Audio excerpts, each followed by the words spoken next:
Arabanız var mı hanımefendi? Maşindar. Arabanız var mı?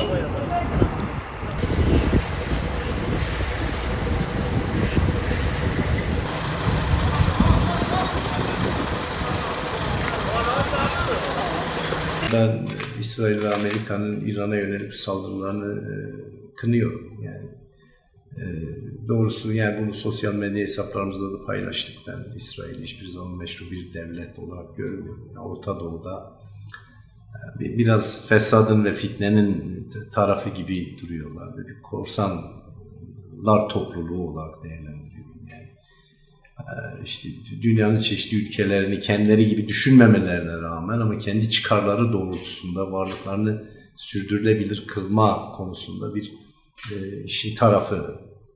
Dolayısıyla İran İslam Cumhuriyeti bu anlamda hem komşuluk hukuku açısından hem de dünyanın en önemli enerji kaynaklarının bulunduğu bir coğrafyada olması hasebiyle bütün dünyanın özenle koruması gereken, ilişki geliştirmesi gereken bir ülke olarak görmek lazım. Yani bu bir strateji aslında.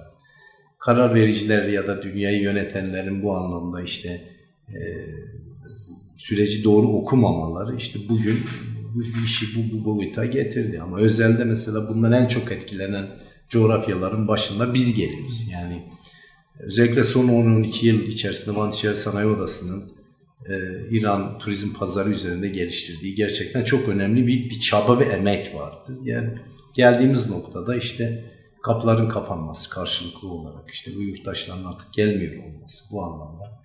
Arz talep dengesi içerisinde burada biçimlenen pazarın neredeyse yok olma aşamasına geldiğini görüyoruz. Özellikle 5-6 sektör doğrudan etkileniyor. Konaklama neredeyse yok denecek kadar az. Komşumuzda kavga, ateş olunca tabii başkaları da bu şekilde gelmiyor. Şimdi iş turizmden de olumsuz etkileniyoruz. Yani iki taraflı bir yoksulluğun neredeyse pençesinde işte yarına dair umutlarını diri tutmaya çalışan hatta umutsuzluğa yönelen bir kent var. Dolayısıyla yani karar vericilerin yani ben sizin aracılığınızla bunu da söylemek istiyorum. Van esnafının özellikle mesela Nevroz döneminde, Van Alışveriş Festivali döneminde, Shopping Fest döneminde ciddi bir hazırlığı var.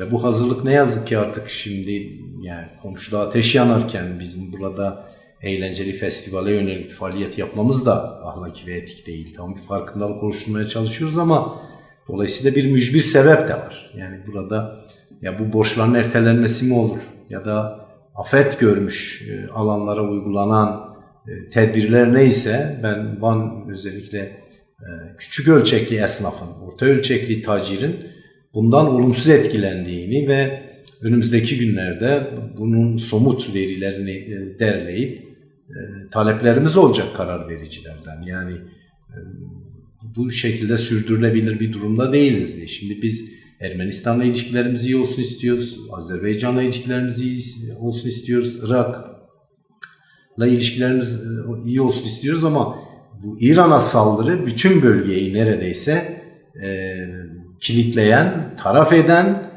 Hatta işte bu tarafla beraber Van şehrinde bertaraf eden bir gelişmeye sahne oluyor. Dolayısıyla bunu doğru bulmuyorum ve kaygıyla izliyoruz. Yani bir ay daha sürerse Van şehri bu anlamda çok büyük kayıplar. Yani ben yaklaşık yıl ortalamasında işte 500-600 milyon dolar ve sürerse de 1 milyar dolar civarında bir kentsel kaybımızın, ekonomik kaybımızın olduğunu söyleyebilirim. Geçen yıl 777 bin, yani bizim hedefimiz 1 milyon yabancı turisti, yani yabancı dediğimiz İranlı turist, komşu ülkeden.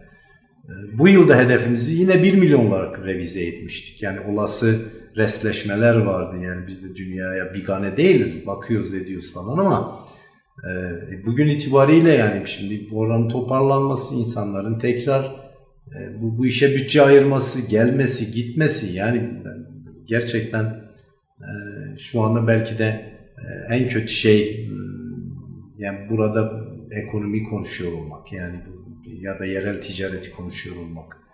Dolayısıyla tekrar eski düzeyi yakalamak, biraz pazarı çeşitlendirmek, farklı ülkelerle temas etmek, bunların hepsi bir bütçe gerektiriyor. Yani biz gayretlerimizi asla başladığımız yerin altında tutmayacağız. Yani biraz daha yükselterek çaba edeceğiz ama bu uluslararası ilişkiler, bu hovardalık, Orta Doğu hovardalığı, yani Orta Doğu'da hayata geçirilen defineci anlayış ne yazık ki hepimizi olumsuz etkiliyor. Yani.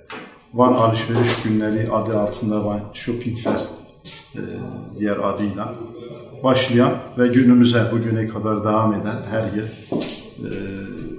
katkı artarak devam eden bir odamızın öncülüğünde daha sonra valiliğe ve büyükşehire devredilen bir organizasyonumuz vardı. Buna binaen de her sene işte Nevruz dolayısıyla artarak gelen bir İranlı turist oluyordu. Bu sene ama maalesef üzülerek belirtmek istiyorum. Bu savaş dolayısıyla bunu beceremedik. Yani biz evet bütün hazırlıklarımızı yaptık, bütün çalışmalarımızı buna endeksli yaptık ama istemeyerek emperyalist güçlerin bölgemizde yapmış oldukları bu fitneli, fesatlı, başlatmış oldukları bir savaştan dolayı maalesef İranlı komşularımız gelmiyor. Esasında o anlamda da onları da tebrik ediyorum. Yani bir savaş olmasına rağmen adamlar ülkelerini, vatanını, bayrağını bırakıp gitmiyor. Tam tersine dönüş oluyor. Ama bu da bizim yerel esnafımızın, tüccarımızın, Vanlı hemşerilerimizin bu anlamda bir çalışması, hazırlıkları vardır ama gelmemesi, bu da bizim esnafımızı etkilemiş oldu.